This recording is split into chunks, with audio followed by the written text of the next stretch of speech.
Hey there, this is Eileen again from IdeateTV. We are here with Ryan Scott from My Bread.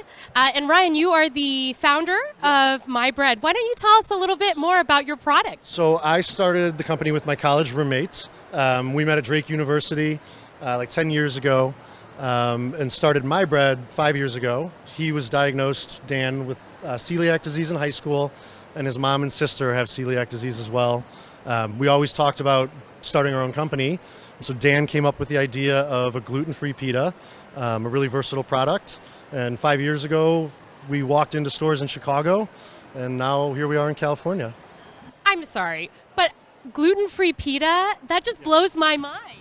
How, tell me about that process. How did you even come up with the recipe? So we think the versatility is the best thing about it. We wanted to come up with a product that could be used for sandwiches, for wraps, for serving with hummus or your favorite dips.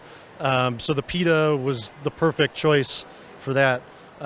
So yeah, Dan and his mom spent about a year developing the recipe before we went into production. So yeah, Dan and his mom get the credit for creating the pita.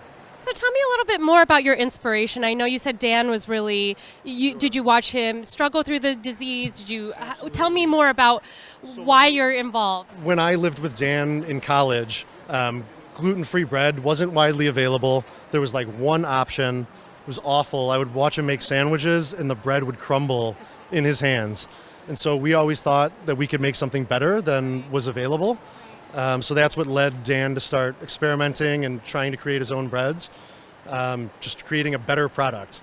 So yeah, I've really seen it develop. I feel like every year the products are better, tastier, healthier. So yeah. How do you make it taste just like a regular pita? How do you do it? So we actually spent a lot of time in Europe researching with master bakers in Europe. We feel that they were a little bit ahead with their gluten-free baking. So we spent a couple weeks in Italy actually researching ingredients and trying to find the best ingredients for our pita. I really can't tell the difference between gluten-free and with gluten. That's the best compliment that we can get. Pick it up, you guys. It's so good. If I wanted to buy some, where would I go? So Sprouts has it now in the bakery section in their refrigerated case. At a Sprouts near you.